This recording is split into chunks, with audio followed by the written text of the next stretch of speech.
Friends, मी Vishakha. Global online मराठीमध्ये आपल्या सर्वांचं स्वागत आहे.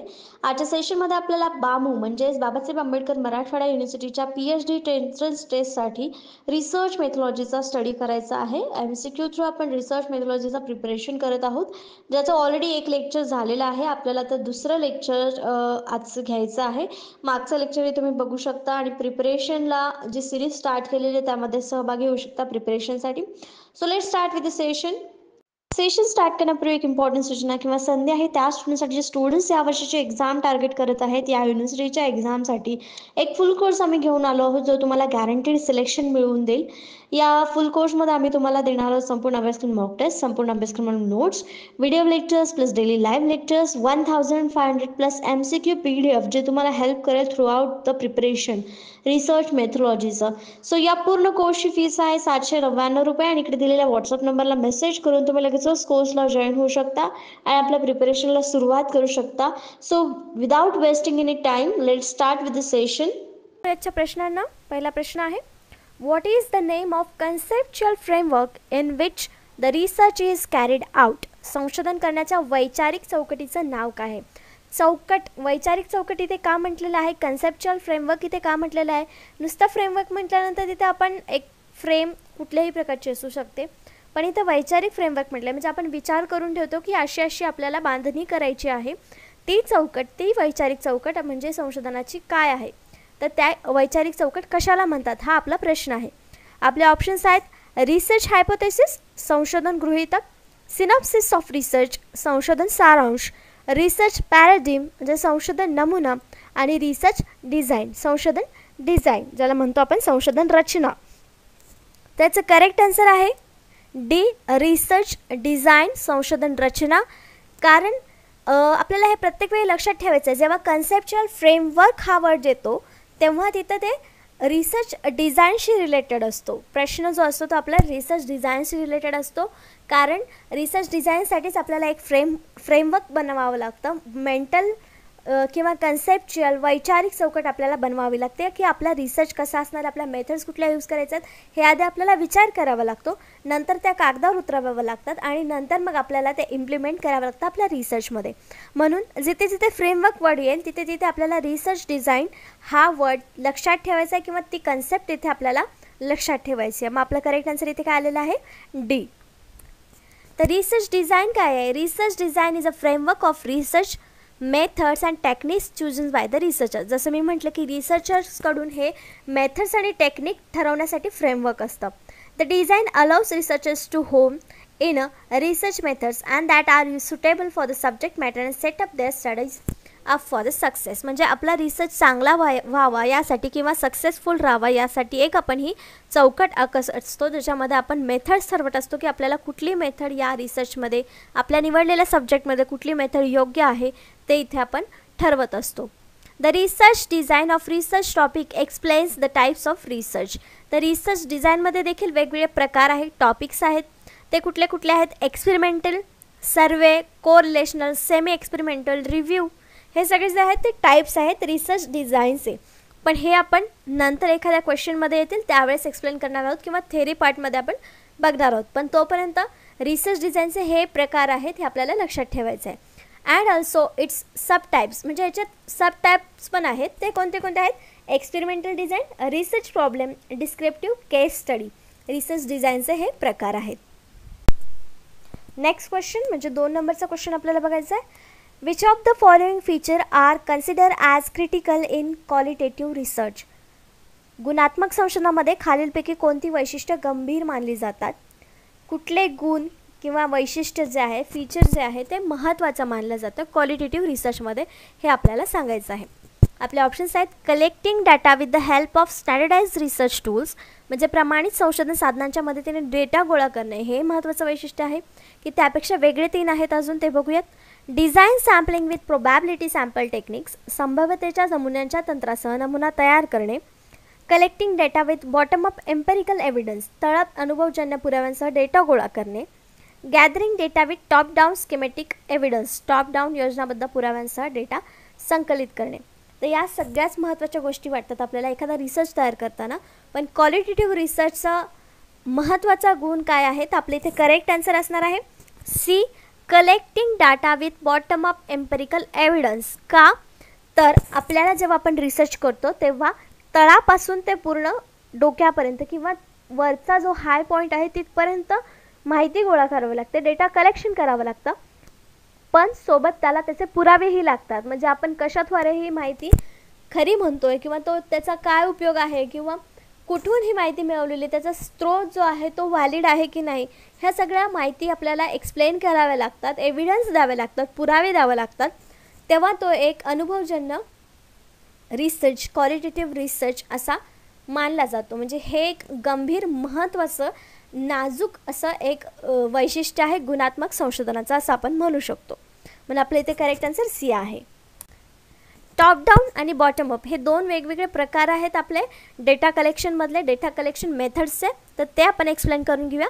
Top down data collection method involves creating an overarching system of data collection and analysis before detailing and fleshing out subsystems under it.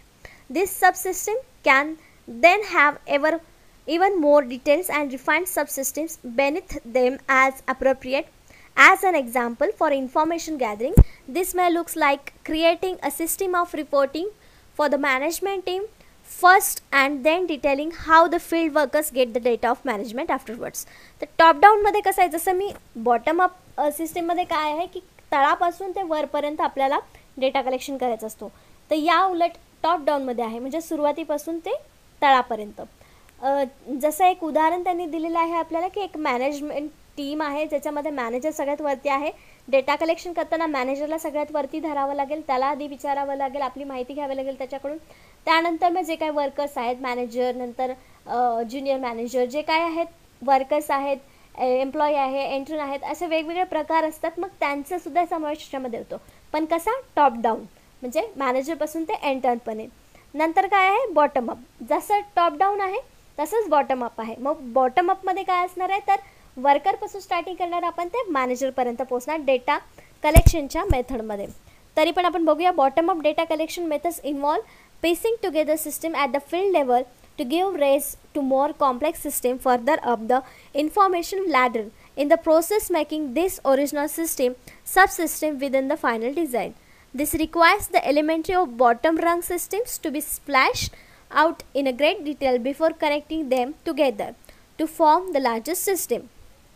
Using the information gathering example, this would look like first creating a data gathering model for the field worker and then deciding how the data will be transferred to the management team. त्याच्यामध्येच आपण जसं सांगितलं की मॅनेजमेंटचे एक उदाहरण घेतलं, तसंच इथे वर्करपासून स्टार्ट केलं आणि मॅनेजमेंट टीमपर्यंत आपण पोहोचलो बॉटम अप सिस्टीममध्ये. हे दोन वेगवेगळे डेटा कलेक्शनच्या मेथड आहेत, top down and bottom up. Next question, third नंबरचा, how is random sampling helpful. यादृच्छिक सॅम्पलिंग कसे उपयुक्त आहे. आपल्याला माहिती आहे की सॅम्पलिंगचे वेगवेगळे प्रकार आहेत प्रोबॅबिलिटी आणि नॉन प्रोबॅबिलिटी सॅम्पलिंगमध्ये. तर हा एक प्रकार आहे रँडम सॅम्पलिंग. तो कसा उपयुक्त ठरतो. आपले ऑप्शन्स आहेत रिजनेबली ॲक्युरेट, अगदी अचूक असतो म्हणून, and economical method of data collection, data collection करण्याची एक आर्थिक पद्धत आहे, फ्री फ्रॉम पर्सनल बायस, वैयक्तिक पक्षपातीपासून मुक्त आहे, आणि D all of the above आहे. तर इथे रँडम सॅम्पलिंग म्हणजे काय की रँडम एखादा म्हणजे कुठलाही एक सॅम्पल निवडायचा जो अवेलेबल असेल, त्याच्यातून कुठलाही एखादा आपल्याला निवडायचा आहे सॅम्पल. म्हणजे समजा 10 व्यक्ती आहेत जे आपल्याला एखादा गोष्ट म्हणजे शाळेतल्या शिक्षणाविषयी आपल्याला डेटा कलेक्शन करताना त्यांचं मत काय आहे हे आपल्याला जर गोळा करायचं असेल, तर त्यामध्ये 10 व्यक्तींची मतं वेगवेगळी असतील. मग 10 मतांची 10 सॅम्पल्स घेण्याची गरज नाही आहेत. त्यातले आपण 3-4 घेतले, एक 2 नंबरचा, नंतर 5 नंबरचा, नंतर 7 नंबरचा, असे 2-4 जर सॅम्पल घेतले तर ते रँडम सॅम्पलिंग होणार. 10च्या 10 न घेता त्यातले फक्त सिलेक्टिव्ह रँडम सॅम्पल्स आपण सॅम्पलिंगसाठी घेणार आहोत, रिसर्चसाठी. त्याला आपण रँडम सॅम्पलिंग म्हणतो. याला आपण डिटेलमध्ये बघू, पण याचं करेक्ट आन्सर आहे D all of the above. का तर रँडम सॅम्पलिंग जसं मी सांगितलं की जे अवेलेबल आहेत त्याच्यातून आपल्याला निवडायचे असतात, म्हणून ते अगदी अचूक देखील असतात. अँड इकॉनॉमिकल मेथड आहे, म्हणजे डेटा संकलनाची एक आर्थिक पद्धत आहे, कारण त्याच्यामध्ये जास्त सर्च करावं लागत नाही किंवा ट्रॅव्हलिंग खर्च आपल्याला तिथे पडत नाही, म्हणून ही एक आर्थिक म्हणजे कमी पैशामध्ये होणारी सॅम्पलिंग आहे. फ्री फ्रॉम पर्सनल बायस, वैयक्तिक पक्षपातीपासून मुक्त आहे, कारण कुठलाही एखादा व्यक्ती घेतो तिथे आपलं मत नसणार आहे, जो व्यक्ती समोर आपल्याला येणार आहे ती सॅम्पलिंगसाठी आपल्याला उपयोगी येणार आहे. म्हणून इथे तिन्ही ऑप्शन्स जे आहेत आपले ते करेक्ट आहेत, तिथे आपल्याला उपयुक्त आहेत. म्हणून आपलं करेक्ट आन्सर तिथे आलेला आहे D, all of the above वरील सर्व.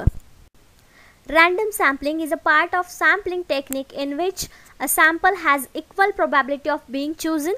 A sample chosen randomly is meant to be an unbiased representation of total population. जे वैशिष्ट्य आपण आपल्या प्रश्नाच्या ऑप्शन्समध्ये बघितली तीच वैशिष्ट्य आपल्याला इथे सांगितलेली आहेत रँडम सॅम्पलिंगची, की हे एक टेक्निक आहे जे प्रोबॅबिलिटी इक्वल प्रोबॅबिलिटी असते, म्हणजे कुठल्याही व्यक्तीची निवड होण्याची याच्यामध्ये शक्यता असते, की फक्त एकाच ग्रुपचा व्यक्ती तिथे आला पाहिजे असं नाही, तर तिथे प्रोबॅबली रँडमली आपण व्यक्ती सिलेक्ट करू शकतो रिसर्चसाठी सॅम्पल म्हणून. पण याचाच अर्थ हे कशामुळे म्हणजे अनबायस असण्याचे पक्षपातीपणा इथे होऊ शकत नाही, कारण ते आपण रँडमली चॉईस करतो. अशा प्रकारे रँडम सॅम्पलिंग आपण एक्सप्लेन करू शकतो की रँडम सॅम्पलिंग काय आहे. ते एक टेक्निक आहे प्रोबॅबिलिटी सॅम्पलिंगचं. प्रोबॅबली त्याच्यामध्ये चूज होऊ शकतात एक सॅम्पल्स आणि अनबायस असतं.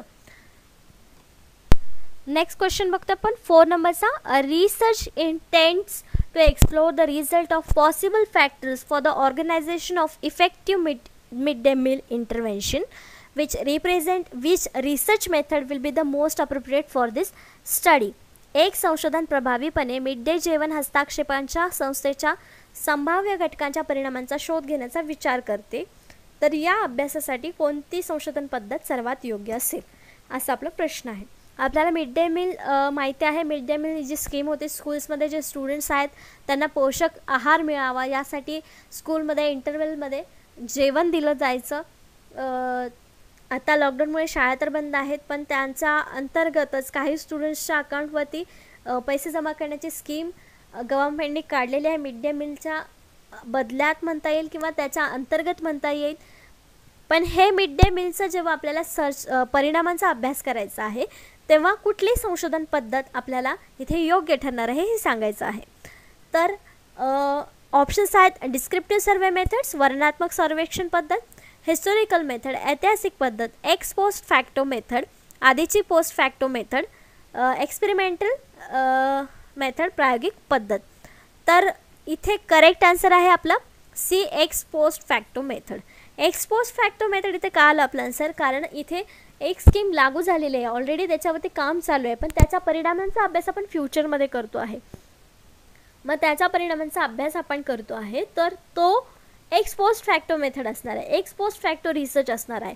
म्हणून आपल्या इथे करेक्ट आन्सर सी आलेला आहे. मग आपण बोलू शकतो की हिस्टोरिकल मेथड का नाही, ती हिस्ट्री नाही आहे, घडून गेलेली घटना नाही आहे, कंटिन्यू होती आहे पण आधीपासून होती आहे, त्याच्या परिणामांचा अभ्यास करतोय आपण, म्हणून ते एक्स पोस्ट फॅक्टो मेथड इथे आहे. Ex post facto study or after the fact research is category of research design in which the investigation starts after the fact has occurred without interference from the researchers. The majority of social research in context which it is not possible to acceptable to the manipulate and characteristics of human participants is based on ex post facto research design. तर x post फॅक्टोचं वैशिष्ट्य असं आहे की हे fact जसेच्या तसं मांडतं, ह्याच्यामध्ये human interference काय नसतो किंवा होण्याचे चान्सेस हे कमी असतात. म्हणजे आपली मिड डे मीलची जी स्कीम आहे त्याचा परिणाम आपल्याला आत्ता या प्रेझेंट डेमध्ये दिसतोय आणि आपण मागच्या एक्स पोस्ट फॅक्टोवरून त्याचे परिणाम काढतोय, म्हणजे त्याच्यामध्ये कुठलाच इंटरफिअरन्स नसणार आहे. जो ऑलरेडी त्याच्यावरचा परिणाम दिसून आलेला आहे तोच आपल्याला इथे आपल्या रिसर्चमध्ये मांडावा लागणार आहे. कुठलाही व्यक्ती किंवा व्हेरिएबल त्याच्यामध्ये मॅनिप्युलेशन करू शकत नाही, हे त्याचं कॅरेक्टरिस्टिक्स आहे. अशा प्रकारे आपण एक्स पोस्ट फॅक्टो काय आहे किंवा x post facto research design काय आहे हे आपण सांगू शकतो. नेक्स्ट क्वेश्चन आहे 5th नंबरचा. In order to pursue the research, which of the following is priorly required? संशोधनासाठी पुढीलपैकी कोणत्या गोष्टीची पूर्तता करणे आवश्यक आहे, म्हणजे संशोधनासाठी खालीलपैकी कुठली गोष्ट सर्वात आवश्यक आहे. ऑप्शन्स आहेत डेव्हलपिंग अ रिसर्च डिझाईन, संशोधन डिझाईन विकसित करणे, फॉर्म्युलेटिंग अ रिसर्च क्वेश्चन, संशोधन प्रश्न तयार करीत आहे, deciding about the data analysis procedure, data विश्लेषण प्रक्रियेबद्दल निर्णय घेत आहे, फॉर्म्युलेटिंग अ रिसर्च हायपोथेसिस, संशोधक गृहीतक बनवणे. तर इथे आपल्याला कुठली गोष्ट सर्वात आवश्यक आहे हा प्रश्न आहे.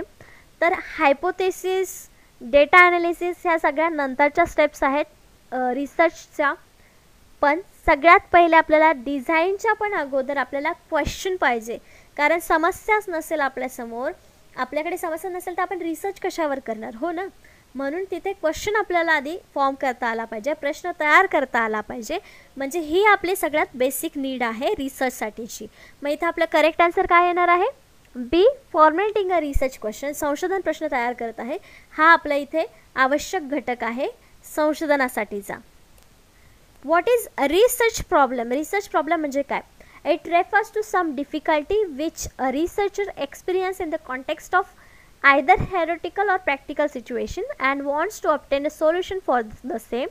A research problem can be simply defined as a statement that identifies the problem or situation to be studied. तर रिसर्च प्रॉब्लेम म्हणजे थोडक्यात इथे सांगितलेलं आहे की एक प्रॉब्लेम आहे, सोल्युशन शोधायचं आहे त्याच्यावरती, मग ते सोल्युशन काय असणार? आपलं रिसर्च असणार आहे. तर रिसर्च प्रॉब्लेमला आपण स्टेटमेंट म्हणून घेऊ शकतो, ज्याच्यावर आपल्याला सोल्युशन शोधायचं आहे. कुठल्याही सिच्युएशनचा प्रॉब्लेम सॉल्व्ह करण्यासाठी ते स्टेटमेंट आवश्यक असतं. प्रॉब्लेमच नसेल तर आपण त्याच्यावर सोल्युशन काय शोधणार, बरोबर ना.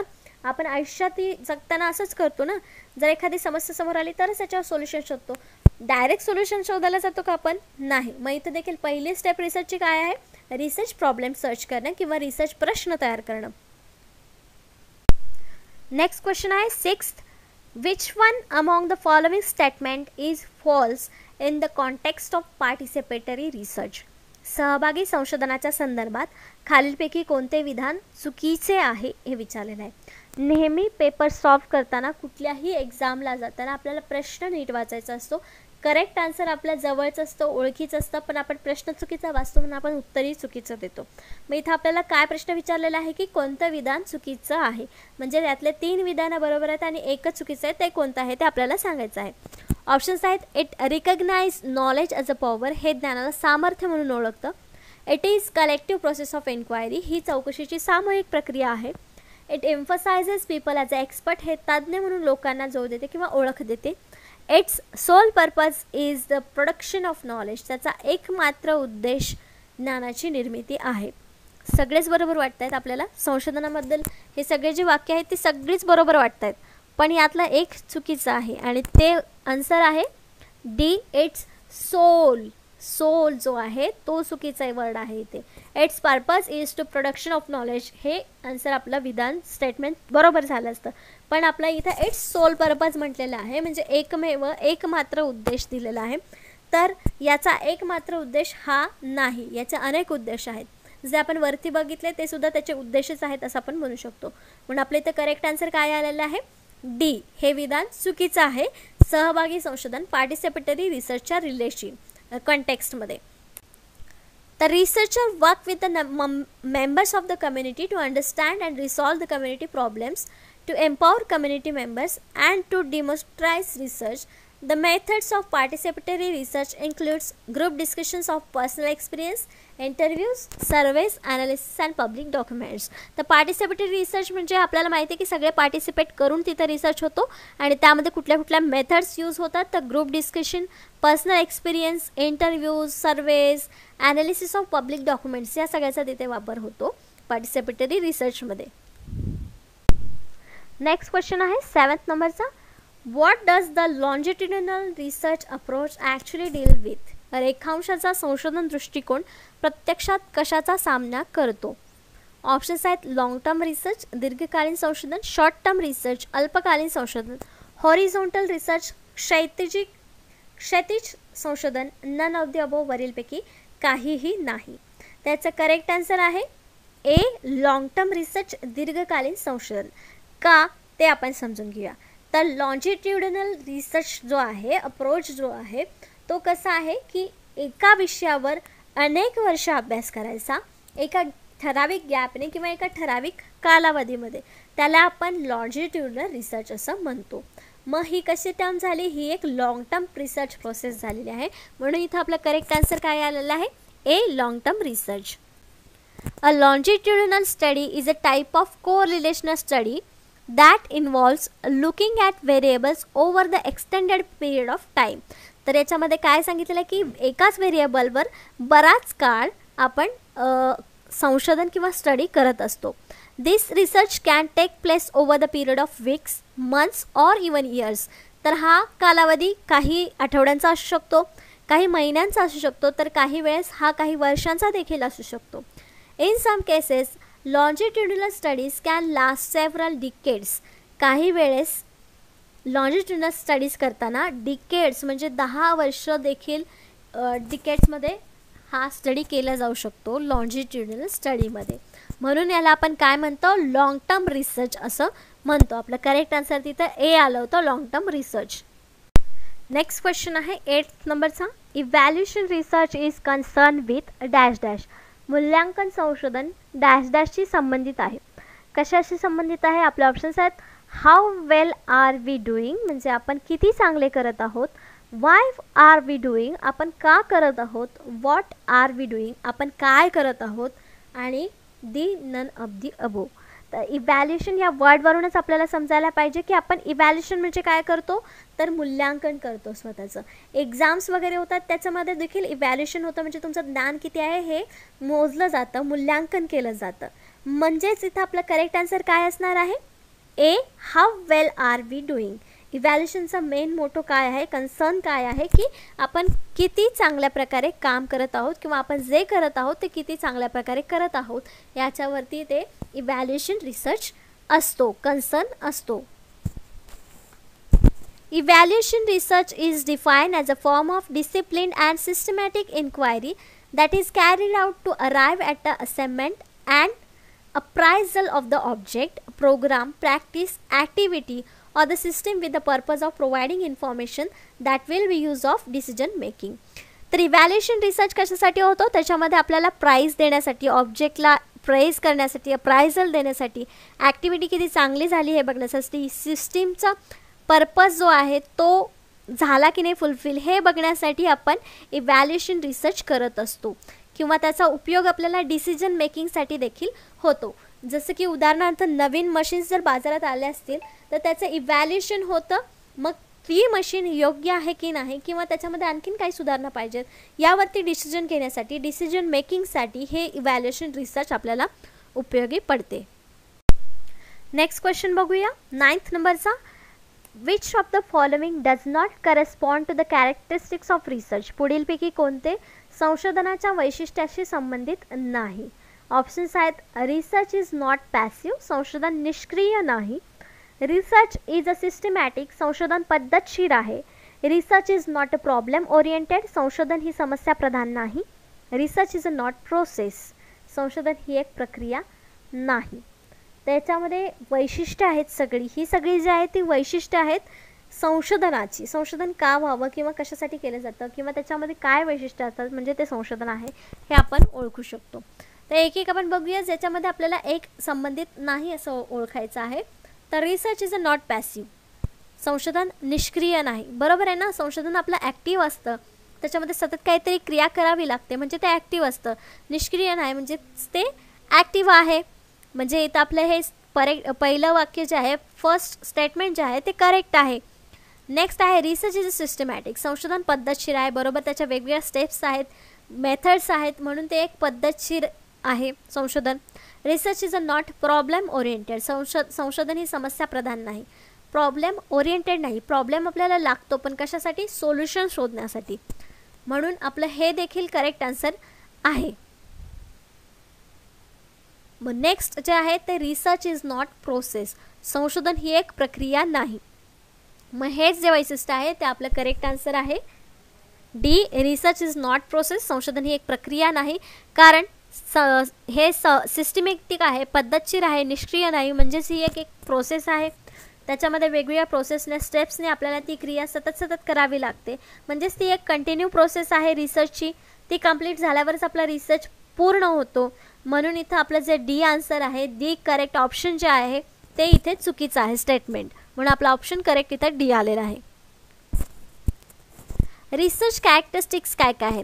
Originates with the question or a problem, म्हणजे सुरुवात कुठून होते तर प्रॉब्लेम किंवा समस्येपासून होते. रिक्वायर्स क्लिअर आर्टिक्युलेशन ऑफ गोल्स, म्हणजे जे काय आपले ध्येय आहेत त्याच्यासाठी हे क्लिअर विजन असलं पाहिजे, आपलं गोल्स काय आहेत ते क्लिअर असलं पाहिजेत रिसर्चसाठी. फॉलोज अ स्पेसिफिक प्लॅन और प्रोसिजर. सिस्टमॅटिक प्लॅन आणि प्रोसिजर तिथं फॉलो केली तर आपण रिसर्चपर्यंत पोहोचतो. Often divides main problem into sub problems. तर ह्याच्यामध्ये रिसर्चचा अजून एक कॅरेक्टरिस्टिक्स काय आहेत तर मेन प्रॉब्लेम आणि त्याच्यानंतर त्याचे सब प्रॉब्लेम्स काय आहेत. जसे की आपण म्हणतो की पाण्याचा प्रॉब्लेम आहे, हा मेन प्रॉब्लेम झाला. सब प्रॉब्लेम्समध्ये काय ना, त्याचं पाणी कमी आहे की जास्त आहे, म्हणजे हिमालयामधला बर्फ वितळतोय ते पाणी जास्त होणार आहे. आणि दुसरा प्रॉब्लेम काय असणार तर एकीकडे प्यायचं पाणी लोकांना मिळत नाही आहे. हे दोन सब प्रॉब्लेम्स असणार आहेत मेन प्रॉब्लेमचे. हे देखील एक रिसर्चचं कॅरेक्टरिस्टिक्स आहे. Guided by the specific problem, question or the hypothesis. तर ते एक स्पेसिफिक प्रॉब्लेम जो आहे तो क्वेश्चन, हायपोथेसिस या गोष्टींनी दर्शवतो किंवा गाईड करत असतो. Accept certain critical assumptions. आपण काही काही अझम्पशन्स करत असतो रिसर्चमध्ये, हे एक आपलं कॅरेक्टरिस्टिक्स आहे. Requires collection and interpretation of data. ह्याच्यामध्ये कलेक्शन डेटाचं आणि इंटरप्रिटेशन डेटाचं आवश्यक असतं, कारण त्यावरच आपला रिसर्च खरा किती आहे, व्हॅलिड किती आहे हा ठरत असतो. तर अशी काही आपली रिसर्चची कॅरेक्टरिस्टिक्स म्हणजे रिसर्चची वैशिष्ट्ये आहेत ती आपण एक्सप्लेन करू शकतो.